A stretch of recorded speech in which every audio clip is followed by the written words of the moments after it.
Glória a Deus. Meus amados irmãos, eu saúdo a todos com a paz do Senhor Jesus. Podeis sentar, muito obrigado, que Deus abençoe a vida dos nossos amados irmãos. Quero louvar a Deus pela oportunidade de estar aqui juntamente com os nossos irmãos para aprendermos da palavra do nosso Deus. Agradecer ao pastor Joel pela confiança que nos foi dada de ministrar a sua poderosa palavra no culto de ensino, conhecido também como culto de tutano.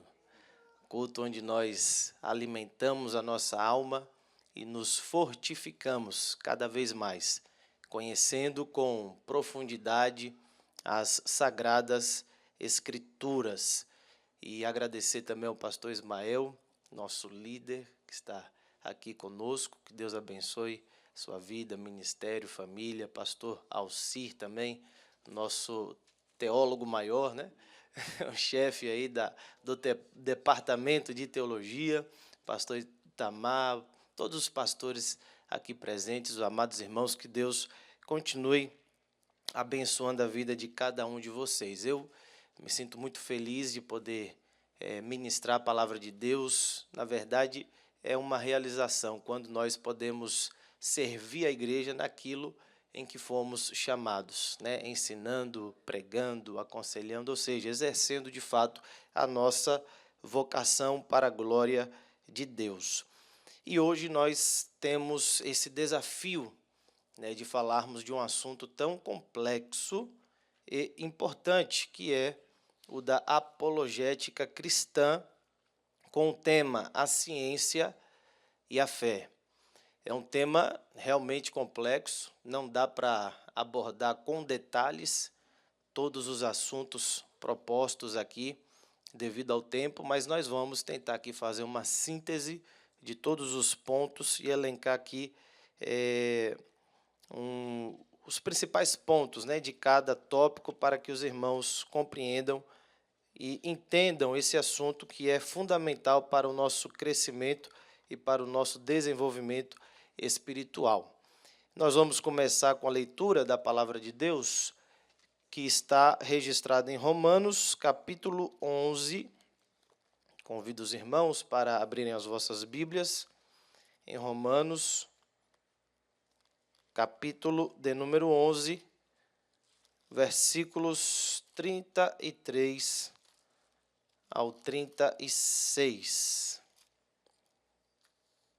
Romanos, capítulo 11, versículos 33 ao 36. Os irmãos que acharam, digam amém. Diz assim a palavra do nosso Deus: ó profundidade das riquezas, tanto da sabedoria como da ciência de Deus! Quão insondáveis são os seus juízos e quão inescrutáveis os seus caminhos! Porque quem compreendeu o intento do Senhor? Ou quem foi seu conselheiro? Ou quem lhe deu primeiro a ele, para que lhe seja recompensado? Porque dele e por ele e para ele são todas as coisas. Glória, pois, a ele eternamente. Amém. Eu quero que a igreja repita esse último versículo, por gentileza, todos juntos no 3, 1, 2, 3. Porque dele e por ele são todas as coisas. Glória, pois, a ele eternamente. Amém. Você pode dar honras a Deus nessa noite? Aleluia. Todas as coisas pertencem ao nosso Senhor. Ele é o dono de tudo e de todos.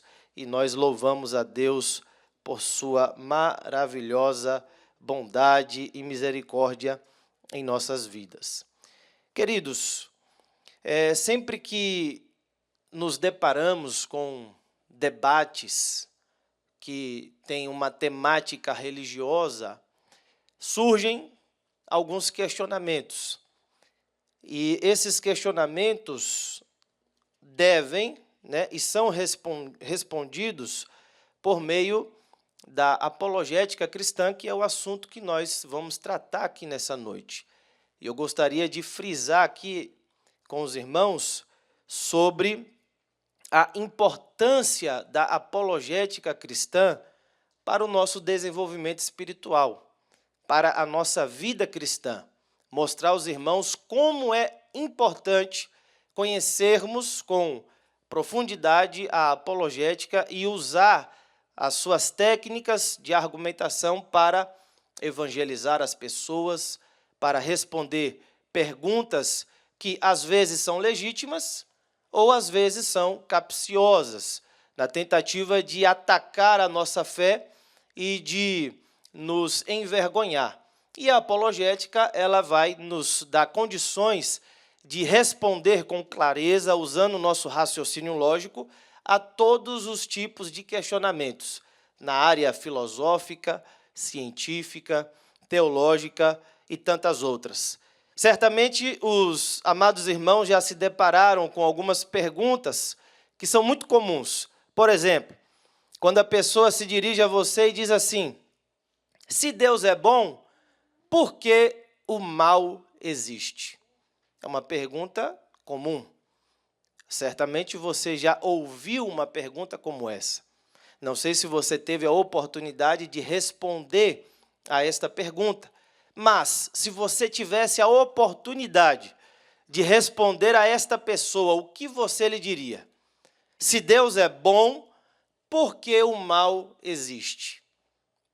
Daí nós temos que parar, refletir, pensar e dar uma resposta plausível usando a nossa inteligência, o nosso raciocínio, à luz da palavra de Deus.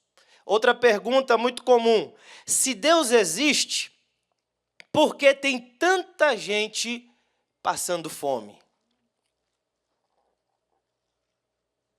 E aí eu dou um tempinho para vocês realmente refletirem. Se Deus existe, por que tem tanta gente passando fome? Por que tem tantas guerras? Por que tanta morte? Por que tanta maldade? Por que tanto sofrimento? São questionamentos que, às vezes, são legítimos. A pessoa, de fato, tem essa dúvida e quer aprender, quer entender, quer compreender à luz da palavra de Deus. Outras fazem já de propósito, tentando lhe envergonhar, atacar a nossa fé, a nossa esperança em Deus. Mas a questão é que nós precisamos estar preparados para responder a esses questionamentos. E o que é a apologética, então? Qual é a sua importância e função? A apologética, ela é a defesa da fé baseada em argumentos. Então, a apologética, ela nos dá condições de responder a essas perguntas que fazem parte da nossa fé com argumentos. Argumentos, como eu já disse, lógicos, usando o nosso raciocínio, usando a nossa inteligência e o nosso conhecimento da palavra de Deus. Então, a apologética, ela visa responder perguntas que podem afastar uma pessoa de Deus e também ajuda a rebater críticas que tentam desmerecer a veracidade da religião. E aqui eu quero citar alguns versículos da palavra de Deus que falam da importância da apologética. O primeiro versículo se encontra na primeira epístola de Pedro, capítulo 3, e o versículo de número 15. Vou pedir para aparecer aqui no telão, para ficar mais fácil, para os amados irmãos acompanharem. Primeira epístola de Pedro, capítulo 3, e o versículo de número 15. Já está? Ah, está ali. Pronto, então, o que está escrito ali? Antes, santifiquem Cristo como Senhor em seu coração, estejam sempre preparados. Olha só, grava esta palavra, estejam sempre para quê? Responder, ou seja, é função da apologética responder aos questionamentos. Então, a Bíblia nos orienta a estarmos preparados, sempre preparados, em toda ocasião, em toda circunstância, sempre preparados para responder com mansidão e temor, né? Com mansidão e temor a qualquer pessoa que pedir a razão da esperança que há em vós. Então você precisa estar preparado para responder a todo e qualquer tipo de questionamento, só que responder isso com o quê? Com mansidão. Não é que você vai brigar com a pessoa para defender o seu ponto de vista. Não é que você vai agredir verbalmente a pessoa porque você acha que ela está errada. Não. Se você quer conquistar a pessoa para Cristo, se você quer ganhá-la para Jesus, você precisa responder com mansidão, com conhecimento, com temor e, acima de tudo, com amor. Para a qualquer pessoa, né, que pedir a razão da esperança que há em vós, ou seja, a pessoa quer uma explicação racional. Ela está perguntando, por que você serve a Deus? Por que Jesus é Deus? Por que Jesus é o único que pode salvar a humanidade? Quais são as provas que você tem de que a Bíblia é a palavra de Deus? Será que a Bíblia não é apenas mais um livro dentre tantos? Por que o cristianismo é a única religião redentora do mundo? Por que só vocês estão certos? São tantos questionamentos e você tem que estar preparado. Como é que a gente se prepara? Como? Primeiro, orando. Segundo, estudando. E aqui nós estamos estudando, ouvindo a palavra, aprendendo a palavra, mas na sua casa você tem a responsabilidade de se debruçar sobre a Bíblia Sagrada e ler e pedir a Deus, Senhor, abra o meu entendimento. Abra a minha mente para eu compreender o conteúdo da sua palavra para estar preparado, para explicar a todo aquele que pedir a razão da minha fé e da minha esperança em Ti. Então, esse é o objetivo principal da apologética. Outro versículo, Filipenses capítulo 1, versículo 16. Esses versículos não estão aí na apostila por enquanto, eu fiz questão de trazer aqui para os amados irmãos, como complemento. Filipenses 1, 16 diz, uns por amor, sabendo que fui, quem está falando aqui é o apóstolo Paulo, certo? Sabendo que fui posto para defesa do quê? Do Evangelho. Paulo está dizendo, eu fui escolhido por Deus para defender. Apologética é a defesa da fé. Então ele está se auto-intitulando como um apologeta. Eu fui posto, eu fui escolhido por Deus para defender o Evangelho. Não é defender a Deus. Deus precisa de defensor? Não. Deus é o Todo-Poderoso. Mas o Evangelho precisa de pregadores, de alguém que anuncie, de alguém que ensine, de alguém que responda aos questionamentos daqueles que queiram conhecer a Deus e a sua palavra. Então, nós temos que estar preparados também para defender o Evangelho de Jesus. Atos, capítulo 18, versículo 4. Vamos ver o que diz aí. Atos, capítulo 18, versículo 4. E todos os sábados disputava na sinagoga e convencia a judeus e gregos. Novamente, o apóstolo Paulo. Essa palavra que disputava também pode ser substituída pela palavra que eu coloquei aqui, ó. Debatia, ou seja, Paulo todos os sábados estava debatendo, estava ensinando, estava respondendo, estava ajudando as pessoas a conhecerem melhor a palavra de Deus, e ele conseguia, através do debate, convencer tanto judeus quanto a gregos que Jesus é o Senhor e que Ele é o único Salvador. Então, olha que coisa extraordinária. Através do conhecimento dele, ele convencia as pessoas. Atos capítulo 18, versículo de número 28 também. Diz assim, porque com grande veemência convencia publicamente os judeus, mostrando pelas Escrituras que Jesus era o Cristo. Então, Paulo, ele tinha o conhecimento das Escrituras e, através do conhecimento dele, ele convencia as pessoas de que Jesus Cristo é o Senhor, o Messias e o Salvador do mundo. E o último versículo escolhido foi Tito, capítulo 1 e o versículo 9. Tito, capítulo 1 e o versículo de número 9. Vou pedir para os irmãos lerem, por gentileza, todos juntos. 1, 2, 3.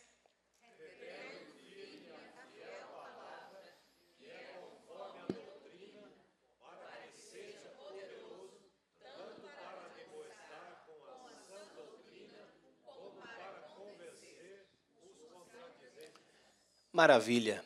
Olha só a orientação de Paulo, dada ao jovem pastor Timóteo. Tito deveria reter fielmente a palavra de Deus, ou seja, ele deveria conhecer com profundidade, ele deveria se alicerçar sobre as doutrinas basilares da fé cristã, e ele deveria se tornar uma pessoa poderosa em Deus, com conhecimento e autoridade espirituais, para admoestar, ou seja, ensinar, exortar, pregar a sã doutrina, mas também para convencer quem? Os contradizentes, ou seja, aquelas pessoas que se levantam para se opor à nossa fé. E que se levantam, inclusive, dentro da igreja. Se levantam contra a liderança, se levantam contra a palavra, se levantam com doutrinas estranhas, se levantam com heresias, e aí você tem que estar preparado para fazer o quê?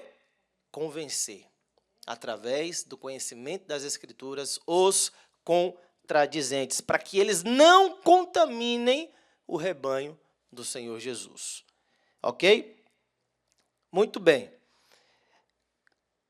A apologética, ela existe desde o Antigo Testamento, passa pelo Novo Testamento, mas ela também foi muito importante no início da Igreja do Senhor Jesus, principalmente depois da morte dos apóstolos. Porque, pense comigo, quem eram as autoridades no quesito doutrinário no primeiro século da Igreja? Os apóstolos. Mas depois que eles morrem, quem assume o lugar deles? Os pais da igreja, né? Conhecidos também como os padres, porque a palavra pai em latim, padre. Padres da igreja, ou os pais da igreja, os pais apostólicos, que foram os líderes do segundo século depois de Cristo em diante, que tinham a responsabilidade de dar continuidade ao ensino da palavra de Deus. E por que isso era tão importante, irmãos? Porque no segundo e terceiro séculos depois de Cristo, os cristãos ainda não tinham a Bíblia formada como nós a temos hoje. A Bíblia ainda não estava 100% formada, já havia sido escrita, mas ela não estava bonitinha assim como nós temos hoje. Todos os livros, 66 livros, tudo arrumadinho. As pessoas não tinham acesso fácil, porque o material era escasso, porque era caro produzir, não tinha impressora, né? Era tudo por meio dos escribas, copiando. Então, foi um processo prolongado. E como as pessoas não tinham esse acesso fácil à Bíblia, ficava muito fácil chegar um enganador da fé para tentar trazer uma heresia, para plantar ali uma sementinha do mal no meio da igreja, com doutrinas que não tinham nada a ver com aquilo que o Senhor Jesus ensinara.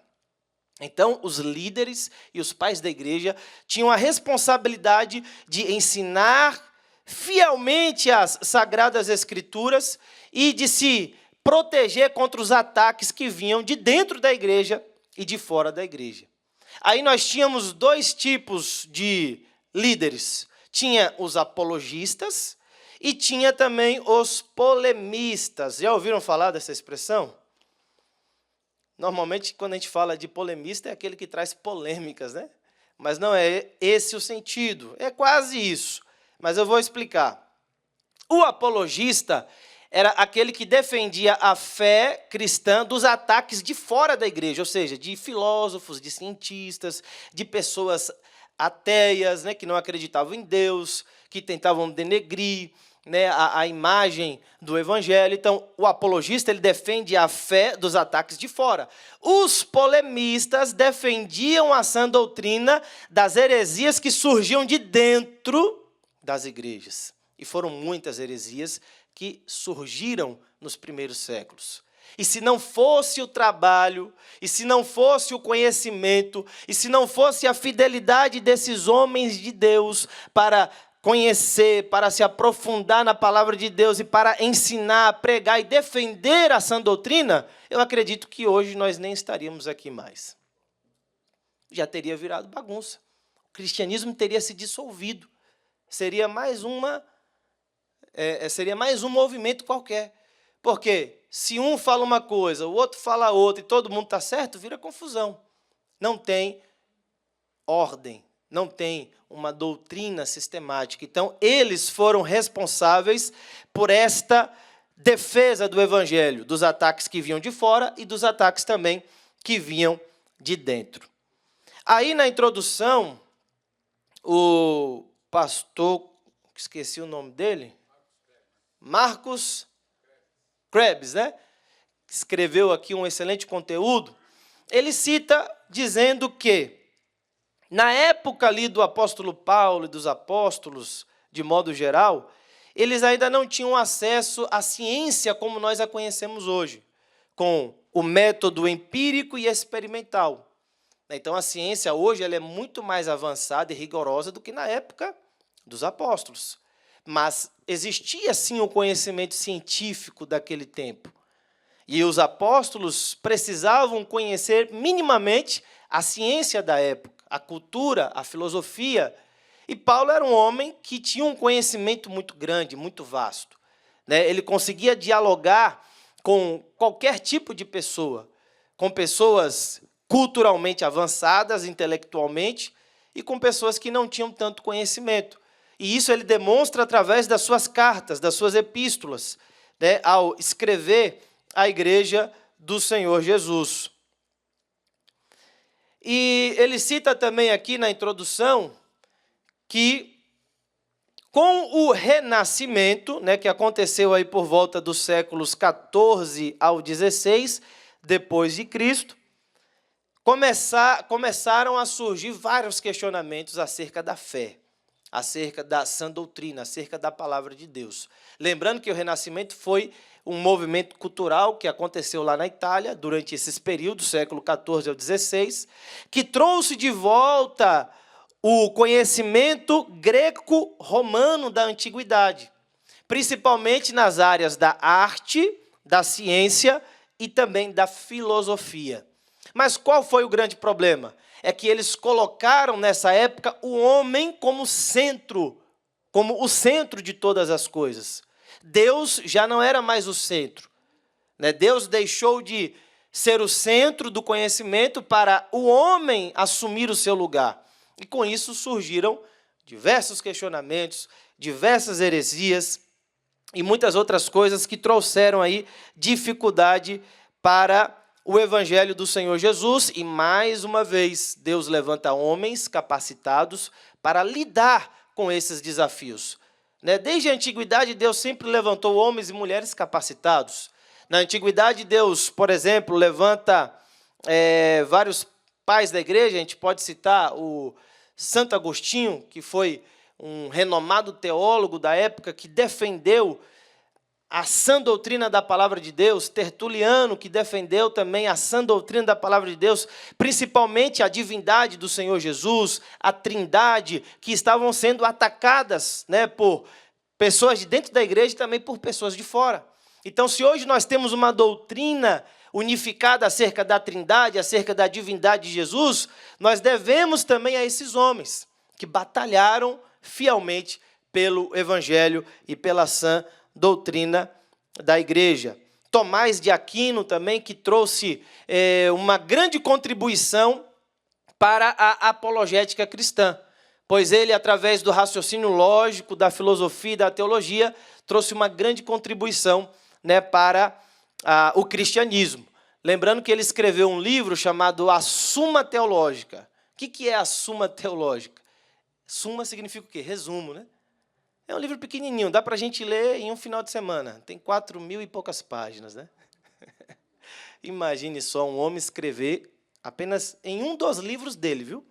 Mais de 4.000 páginas sobre teologia. Então, era um homem realmente capacitado, que usou o seu talento, o seu dom e o seu conhecimento para ajudar no avanço do Evangelho e também para ajudar na defesa da fé. E Paulo, né, como eu citei aqui, foi um homem também capacitado por Deus para pregar o Evangelho, para anunciar as boas novas. Paulo, por exemplo, ele era fariseu de formação, estudou 5 anos aos pés do doutor Gamaliel e dominava vários idiomas, né, falava pelo menos de 3 a 4 línguas, no mínimo, né, o hebraico, o aramaico, o grego, o latim, né? Tinha o grego koiné e o grego palaciano, que eram 2 vertentes do grego. O grego koiné era o grego do povão, e o grego koiné foi utilizado para escrever o Novo Testamento. Então, o Novo Testamento foi escrito no grego do povo, ou seja, numa linguagem acessível, para que todos pudessem compreender. Mas, dentre os ricos e poderosos, estadistas e filósofos, você tinha o grego palaciano, que era uma linguagem mais rebuscada, que nem todos conseguiam compreender. E Paulo conseguia, né, transitar nesse meio aí do grego koiné, do grego palaciano, do latim, do aramaico, do hebraico, para usar o conhecimento que ele tinha para evangelizar as pessoas da época. 1 Timóteo, na introdução, capítulo 6, versículo 20, vou pedir para colocar aqui na tela para a gente poder ler. 1 Timóteo, capítulo 6, versículo 20, Paulo orienta Timóteo a se blindar contra os clamores vãos e a falsa ciência. Olha só, vamos ler todos juntos? 1, 2, 3. Guarda.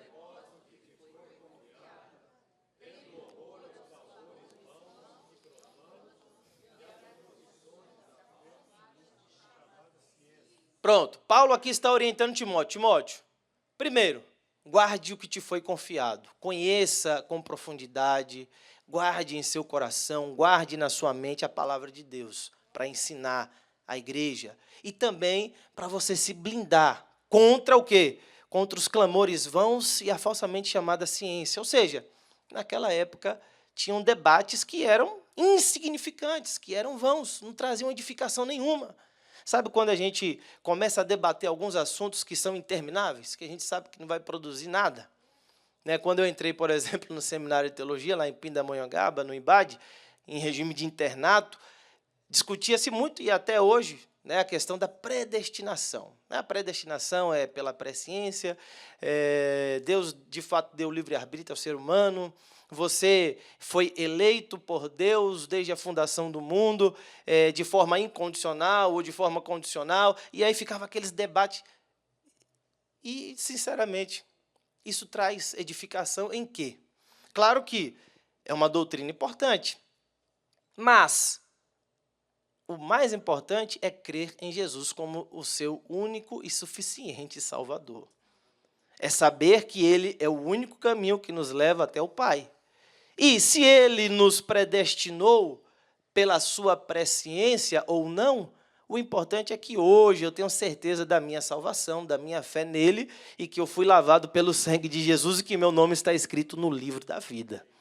Mas as pessoas ficavam anos e anos, todo dia que ia para o café da manhã, todo dia que ia para o almoço, todo dia que ia para o jantar, toda vez que se reunia, era o mesmo debate, era a mesma ladainha. E era uma discussão, e um ficava nervoso de um lado, outro ficava nervoso do outro, e aí? Acabava aqui separando, né? Ao invés de unir, separava. Então, existem coisas, por exemplo, na escatologia também, que uns falam, o arrebatamento da igreja, e aí? Vai ser antes da tribulação? Vai ser depois da tribulação? Vai ser no meio da tribulação? Claro, nós temos a nossa doutrina, a nossa crença assembleiana. Mas ficar discutindo isso o tempo todo com os outros vai te levar ao quê? Vai edificar em quê? Vai unir, vai separar, vai trazer rancor, vai trazer confusão, vai trazer edificação? Eu só tenho certeza de uma coisa: Jesus vai voltar. E se ele voltar antes do arrebatamento, eu tenho que estar pronto. Se ele voltar antes da tribulação, perdão, eu tenho que estar pronto. Mas se ele voltar depois, eu tenho que estar pronto também. Sim ou não? Então, qual é o ponto central? Jesus vai voltar. Pronto. É nisso que eu creio. Creio que ele vai voltar antes da tribulação. É a nossa fé. É o que nós acreditamos. Mas se não acontecer do jeito que a gente pensa, eu vou perder a salvação? Não. Não vou perder minha salvação por conta disso. Mas eu creio e eu espero que ele volte antes da grande tribulação. Essa é a nossa esperança. Certo? Primeiro tópico, amados irmãos, falando aqui sobre a origem do universo. Nós temos alguns posicionamentos sobre a origem do universo. Os mais conhecidos são criacionismo e evolucionismo. Todo mundo já ouviu falar sobre esses dois pontos. O criacionismo diz que o universo foi criado por um ser supremo, chamado de Deus. Ele é o criador de todas as coisas. Mas o evolucionismo acredita que o universo veio à existência por mero acaso. Ou seja, teve uma grande explosão na atmosfera, chamada de Big Bang, que a origem ainda dessa explosão não é totalmente conhecida, aconteceu de forma aleatória, por acaso, e através dessa explosão deu-se origem à vida como nós a conhecemos hoje, claro que levando-se em consideração que precisou de milhões e milhões, bilhões e bilhões de anos até a vida chegar onde nós a conhecemos hoje. É o ponto de vista do evolucionismo.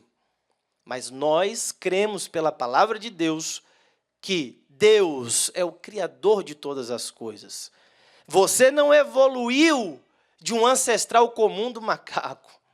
Nós somos criação de Deus, criação divina.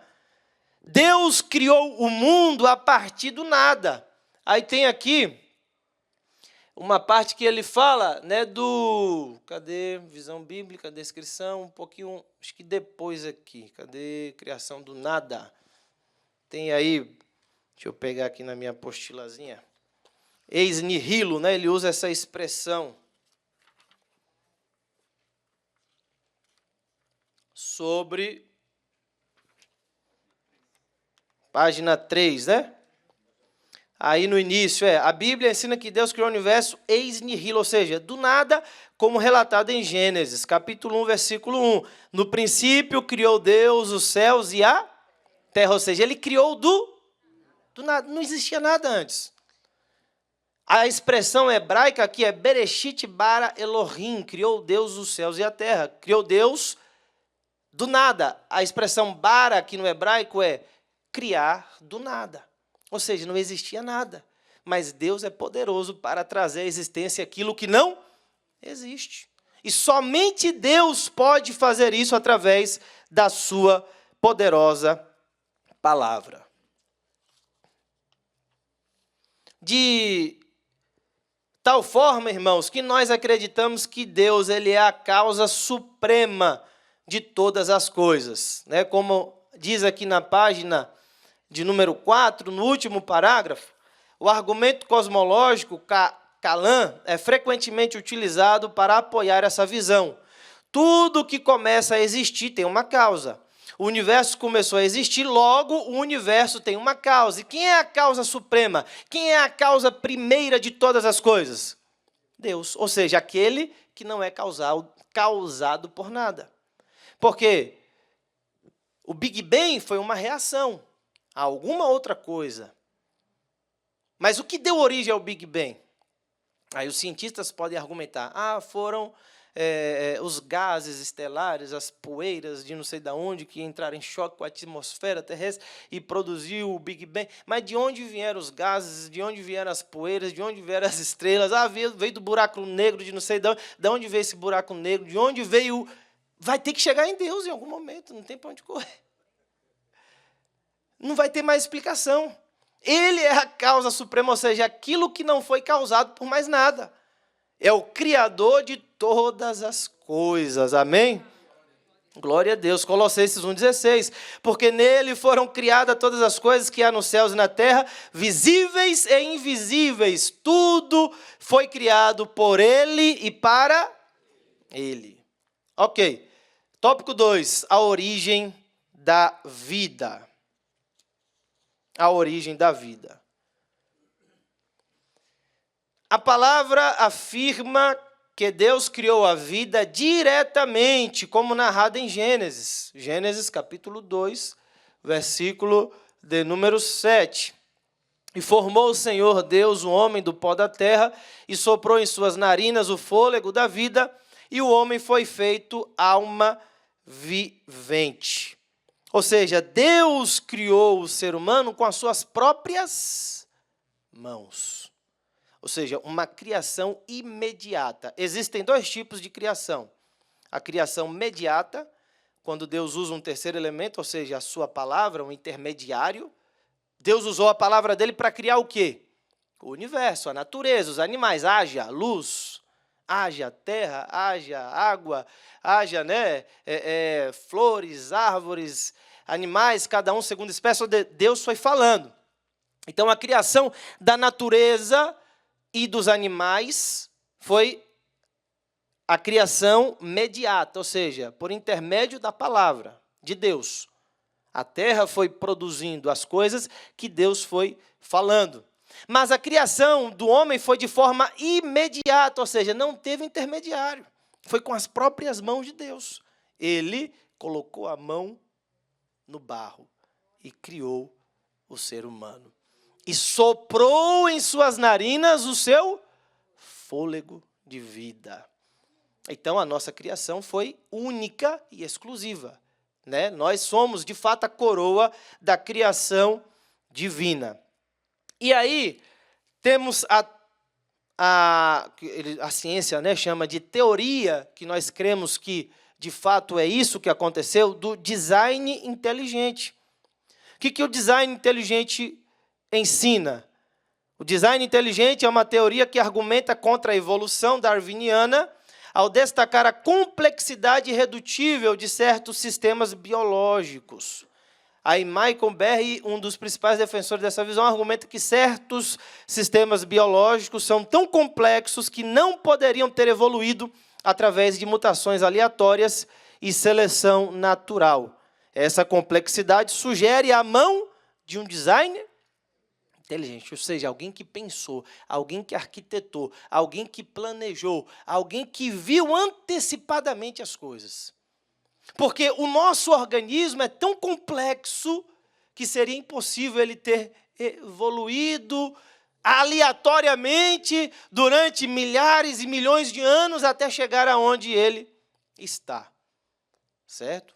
A complexidade do ser humano, a biologia, não dá tempo de falar nada aqui sobre isso. Mas a complexidade é tão grande que somente alguém extremamente inteligente, alguém sábio, alguém poderoso, teria a capacidade de criar um ser tão fantástico como o ser humano.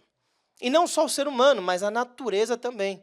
Eu trouxe até uma citação aqui de um cientista, que ele diz, nós somos dotados de sentidos especiais, que nos possibilitam ver. Então, olha só, nós vemos, ouvimos, sentimos o sabor dos alimentos, sentimos uma gama enorme de odores. A lista de complexidades aumenta exponencialmente se formos olhar como funcionam os nossos hormônios, os neurotransmissores, as duas classes de moléculas que regulam todas as funções corporais de forma absurdamente complexa. Como um átomo de ferro foi parar no centro de uma proteína chamada hemoglobina. Como uma função fundamental para a vida, que é o transporte de oxigênio para as nossas células, passou a existir. O mais incrível é que, a fim de que a hemoglobina seja produzida, existe um gene que contém um código específico para a síntese dela. Esse gene é encontrado em nosso DNA. E aí eu poderia ler aqui várias coisas sobre a complexidade do organismo humano. Sabe qual é a probabilidade matemática, cientificamente falando, do ser humano ter evoluído aleatoriamente através da seleção natural? Falando de matemática. 0, mais 1 milhão de zero depois o 1. Ou seja, na matemática esse é um resultado impossível de acontecer. É mais fácil acontecer um milagre. Ou seja, nós somos fruto de um milagre. Os cientistas precisam reconhecer isso, certo? Vamos então para o tópico 3. A idade da Terra. De acordo com a Bíblia, irmãos, a Terra ela é relativamente jovem, tendo aí entre 6 e 10 mil anos de existência. Nós cremos no ensino literal da cronologia bíblica. Então, essa história de que a Terra tem milhões e bilhões de anos, isso aí nem dá para ser comprovado, é só uma teoria. Por quê? Para o evolucionismo é necessário que se passassem milhões e bilhões de anos para as coisas chegarem até onde elas chegaram. Ou seja, é tão difícil de chegar onde chegaram através da seleção natural que seriam necessários bilhões e bilhões de anos. Por isso, essa teoria de que a Terra é tão velha, de que ela tem tanto tempo assim. Mas, de acordo com a Bíblia, ela tem entre 6 e 10 mil anos, certo? E isso é um ponto inquestionável que não adianta nem ficar debatendo. Vamos para o tópico 4. Milagres. Na fé cristã, os milagres são vistos como o quê? Intervenções o quê? Sobrenaturais. Ou seja, existe ordem no universo? Sim. Existem leis que comandam o universo? Sim. Deus criou leis, as leis da física, as leis da biologia, enfim, tudo no seu devido lugar, tudo muito bem pensado. Mas milagres são intervenções de Deus no universo, na vida humana, na história. Ou seja, Deus continua no controle da nossa vida.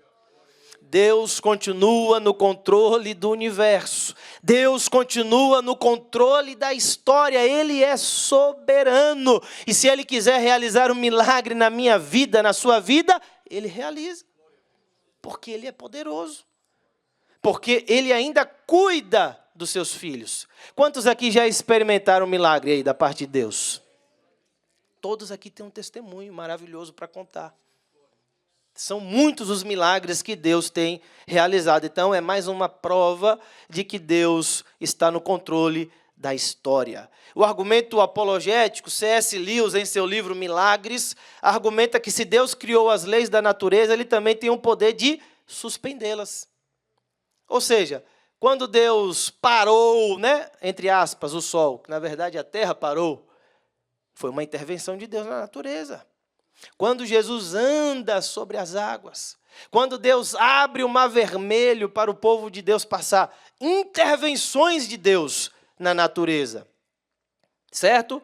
Então, Ele tem o poder de suspendê-las ou operar de maneira que transcendem nossa compreensão natural.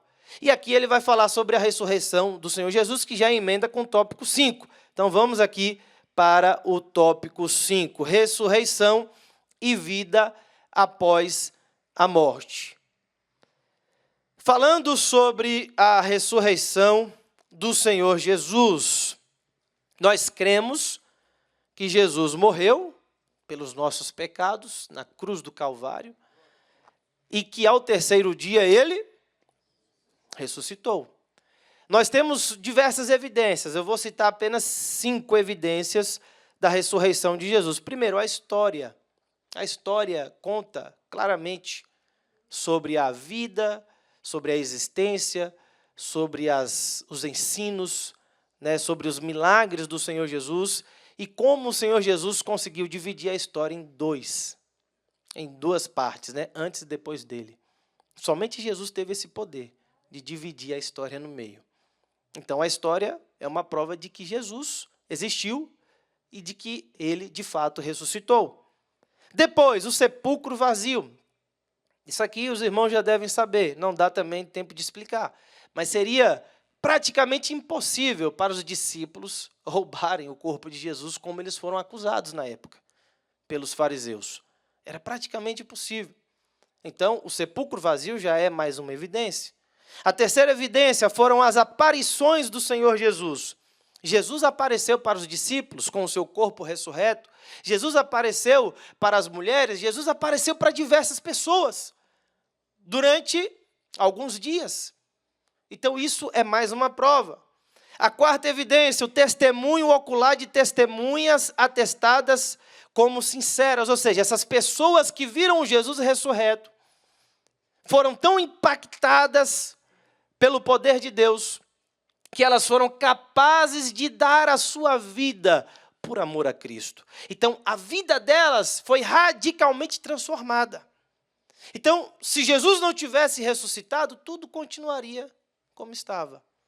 Os discípulos voltaram a pescar, cada um voltou para a sua casa, cada um voltou para a sua profissão, mas quando Jesus ressuscitou, as coisas começaram a mudar. Jesus traz de volta os apóstolos, os envia a Jerusalém, fala para eles ficarem lá até que do alto fossem revestidos, batiza-os com o Espírito Santo e, através dos discípulos, o mundo daquela época foi sacudido pelo poder de Deus. Glória a Deus.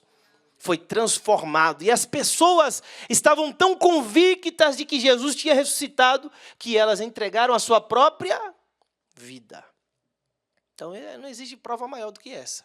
Do que você entregar a sua vida, a sua família, largar tudo por amor a Cristo. E a quinta evidência, a conversão dos céticos e a expansão do Evangelho.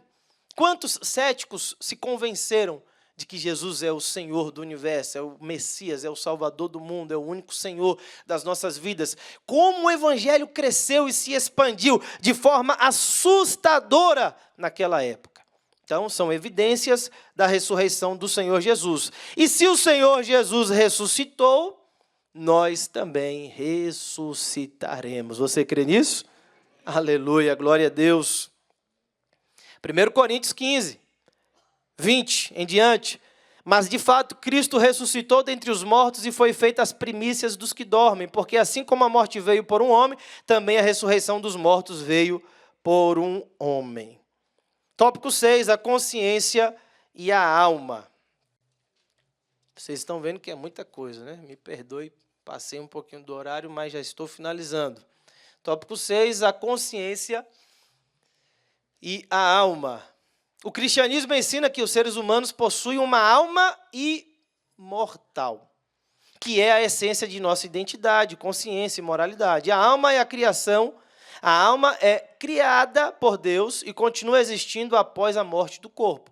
Então, a alma foi formada por Deus, certo? E ela é imortal. O corpo perece, o corpo volta ao pó da terra, mas a alma permanece intacta. A alma, ela permanece imortal. Ou ela vai para cima, né, para o paraíso, ou ela vai para outro lugar, longe de Deus, longe do Criador. Então, a alma, enquanto nós estamos vivos, é responsável pelas nossas emoções, pelos nossos sentimentos, pela nossa volição, que é o nosso livre-arbítrio, né, o poder de escolha. A alma é responsável também pelo nosso raciocínio, pelo nosso intelecto. Né? Se nós estamos aqui sentados, conhecendo, estudando, aprendendo, falando, é porque nós temos uma alma. E a nossa alma ela é racional e nos foi dada por Deus.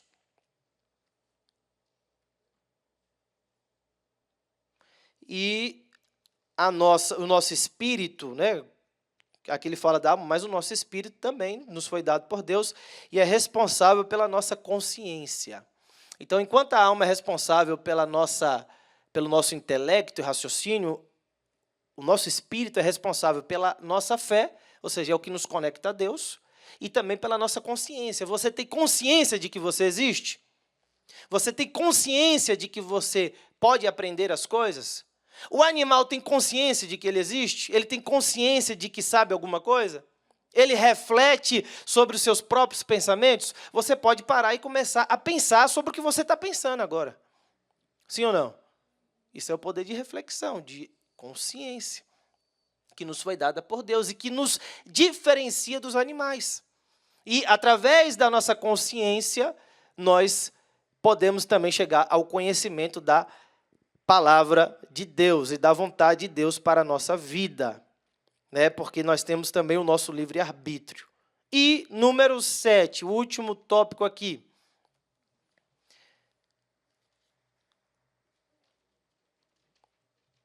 Que no folheto aí sumiu, né? Não tem aí o número 7. Mas é esse tópico aqui, ó, a precisão da Bíblia. Encontraram aí? Pronto. A precisão da Bíblia. Apesar de não ter fins científicos, as Escrituras são precisas, tanto em suas citações históricas, quanto em seus registros dos fenômenos naturais, na Terra e fora dela. E desde o meio ambiente até as criaturas vivas. Até hoje não há nenhum fato verdadeiramente científico que contrarie ou que seja contrariado pelas Escrituras. Nós cremos que a Bíblia é a infalível palavra de Deus. A Bíblia não contém a palavra. A Bíblia é a palavra de Deus. E alguém pode lhe perguntar, qual a prova que você tem de que a Bíblia é a palavra de Deus? Como saber se de fato a Bíblia é divina? Por que ela não pode ser mais um livro qualquer, como tantos outros? E aí você vai usar da sua argumentação, do seu raciocínio, da sua inteligência para dar a essas respostas. Tem muitas. Por exemplo, o modo como a Bíblia foi escrita. 40 autores durante 1.600 anos, e mesmo assim formar uma unidade doutrinária, um assunto, um livro, complementa o outro, como se fosse um grande quebra-cabeça. O fato dela resistir durante tantos anos aos ataques dos seus inimigos e permanecer intacta. O fato de a ciência, por mais que avance, não conseguir contrariá-la, mas existir na Bíblia fatos científicos desde aquela época, 2, 3 mil anos atrás, e que estão sendo descobertos agora. O fato de que vidas são impactadas pela palavra de Deus e transformadas. O fato de que existem diversas profecias que ao longo dos anos foram se cumprindo e que se cumprem ainda até hoje no nosso tempo. Então você pode usar diversos argumentos. Aí vem um outro questionamento, pastor Alci. A pessoa pode perguntar assim, mas como saber se a Bíblia que o senhor tem aí na mão não foi deturpada pelos homens? É bem comum, né? Como saber se não foi alterada durante tanto tempo? Como saber se os versículos são os mesmos escritos pelos apóstolos e profetas? Aí você vai para o Bible College. Lá você vai aprender. Tem muitas evidências. A principal evidência são os manuscritos. O livro mais bem documentado do mundo chama-se Bíblia Sagrada. A Bíblia Sagrada ela tem mais de 20 mil manuscritos, enquanto que o segundo lugar só tem 700. Olha a diferença. Então, através da comparação dos manuscritos, você consegue saber se existe uma confiabilidade entre eles ou não. E, comparando-se os manuscritos que estão espalhados por todo o mundo, existe mais de 90% de confiabilidade. O que existe de contradição são coisas extremamente periféricas, que não afetam em nada a nossa fé e o conteúdo das Sagradas Escrituras. Então, a Bíblia continua sendo, né, e continuará sempre sendo a palavra de Deus, e através dela nós podemos conhecer a Deus com profundidade, e através dela a nossa vida foi transformada, e a vida daqueles que estão lá fora também podem ser alcançadas e transformadas para a glória de Deus. Então, estudemos a palavra, meditemos na palavra, e que Deus nos use para sermos defensores do Evangelho de Jesus. Que Deus abençoe e agradeço a oportunidade em nome de Jesus.